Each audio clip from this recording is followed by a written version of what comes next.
বন্ধুরা, জীবনে আমরা সবসময় খুশির সন্ধান করে চলেছি। আজকের যে কাহিনী তোমাদের বলবো, এই কাহিনীতে খুশি থাকার সিক্রেট লুকিয়ে আছে। গল্পটা পুরোটা শুনো। আমি কি বলতে চাইছি তোমরা পরিষ্কারভাবে বুঝতে পারবে।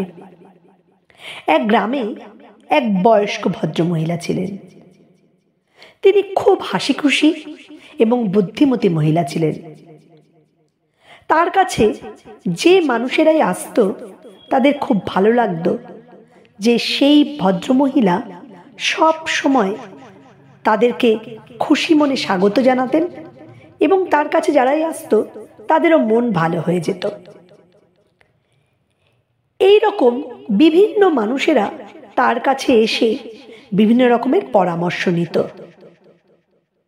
একবার একটি ইয়াং ছেলে সেই বয়স্ক ভদ্রমহিলার কাছে আসে। বয়স্ক ভদ্রমহিলার কাছে এসে সেই ইয়াং ছেলেটি প্রশ্ন করে, আপনি এত হাসি খুশি সবসময় থাকেন কি করে? কখনো কি আপনার মনে কোনো রকম কোনো দুঃখ হয় না? এরকম কোনোদিন হতে পারে যে কখনো কোনো রকম খারাপ ঘটনা আপনার সঙ্গে ঘটেই না?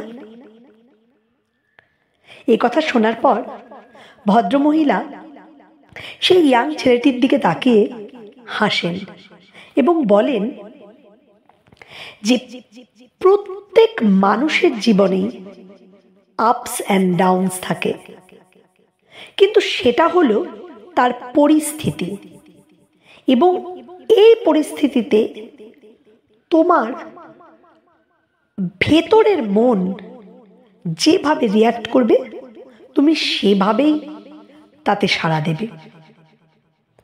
বলে তিনি তার জীবনের কাহিনী বলতে শুরু করেন। তিনি বলেন, অনেক বছর আগের কথা, আমার একটা সুখী পরিবার ছিল। আমার স্বামী এবং সন্তান নিয়ে আমরা খুব হ্যাপিলি জীবনযাপন করতাম। আমাদের টাকা পয়সা অল্প ছিল, কিন্তু তার জন্য আনন্দের কোনো অভাব ছিল না। এবার একবার আমার হাজবেন্ড এত অসুস্থ হয়ে পড়েন যে তার ওষুধ কেনার মতো টাকাও আমাদের কাছে ছিল না, এবং এই ওষুধের অভাবেই হাজবেন্ড অকালে মারা যান। আমি ভীষণ কাঁদতে আরম্ভ করি। আমার মনে হলো আমার জীবন যেন শেষ হয়ে গেল। এরকম কিছুদিন কান্নাকাটি করার পরে হঠাৎ আমার মনের মধ্যে একটা ভাবনা এলো, আমি এইভাবে কান্নাকাটি করলে আমার বাচ্চাকে কে দেখাশোনা করবে? এই ভাবনাটা আসার পরেই আমি নিজেকে নিয়ন্ত্রণ করলাম এবং নিজেকে বোঝালাম যে এই বাচ্চাকে বড় করার জন্যই আমাকে সব ভুলে গিয়ে আবার আগের মতো হাসি খুশি হতে হবে। এবং সেই দিন থেকে আমি নিজের জীবনে এই ধারণাটা তৈরি করে নিলাম যে জীবনে পরিস্থিতি যাই আসুক না কেন, নিজেকে হাসি খুশি রাখতে হবে এবং আমার চারপাশে যারা আসবে তাদেরকেও ভালো থাকার মন্ত্র দিতে হবে। এরপরে আমার জীবনে অনেক ভালো মুহূর্ত এসেছে, অনেক খারাপ মুহূর্ত এসেছে, কিন্তু আমি প্রত্যেকটা মুহূর্তেই ভালো থাকার চেষ্টা করেছি।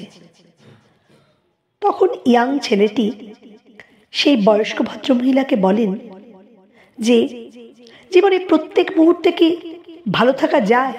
এমন অনেক পরিস্থিতি আসে যেখানে মন খারাপ হতে বাধ্য।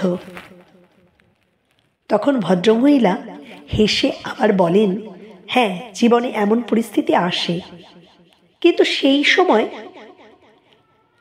নিজের জীবনে কি কি ঘটছে তার থেকে ভালো কিছু মুহূর্তকে খুঁজে বের করতে হবে। সেটা সূর্যের দিকে তাকানো হতে পারে, কোনো ফুল ফোটা দেখা হতে পারে, কোনো শিশুর হাসি হতে পারে, কোনো একটা ভালো গানের কলি হতে পারে, কোনো একটা ভালো গল্পের বইয়ের কয়েকটা লাইন হতে পারে, এবং এইটা খুঁজে পাওয়ার সঙ্গে সঙ্গে ভেতর থেকে থ্যাঙ্কফুল হতে হবে যে আমি এই ভালো জিনিসটা খুঁজে পেয়েছি। এবং এই ভালো জিনিসটা খুঁজতে খুঁজতে কি হবে, মনটা এতটা ভালো লাগা এবং খুশিতে ভরে উঠবে যে খারাপ মুহূর্তটা কখন যেন পাস হয়ে গেছে বোঝাই যাবে না। বন্ধুরা, এই গল্প থেকে সেই ছেলেটি এই শিক্ষা নিয়ে সেদিন বাড়ি যায় যে দেখি তো চেষ্টা করে যে এই বয়স্ক ভদ্রমহিলার কথা আমি পালন করতে পারি কিনা। সেই ছেলেটি এবার তার জীবনে যে কোনো সময় যখনই তার মনে হচ্ছে যে সময়টা ঠিক ভালো যাচ্ছে না, সে ভালো ভালো জিনিসগুলো খুঁজে বের করে তাতে মনোনিবেশ করার চেষ্টা করে এবং সেখান থেকে খুশি খুঁজে আনার চেষ্টা করে। এবং সেই ছেলেটি দেখতে পায় যে কিছুদিনের মধ্যেই তার জীবনটা আগের থেকে অনেক সুন্দর হয়ে উঠেছে। সে সব কিছুতে সহজে বিরক্ত হয়ে যাচ্ছে না। এই গল্প আমাদেরকে এই শিক্ষাই দেয় যে জীবনে যতই আপস অ্যান্ড ডাউনস আসুক না কেন, আমাদেরকে এটা বুঝতে হবে সব কিছুই আমাদের বাইরের পরিস্থিতি। সেই পরিস্থিতিতে আমরা ভিতর থেকে কিভাবে সাড়া দিচ্ছি তার উপরেই আমাদের ভালো থাকা এবং খুশিতে থাকা নির্ভর করবে। ভালো থেকো বন্ধুরা, দেখা হবে পরের ভিডিওতে।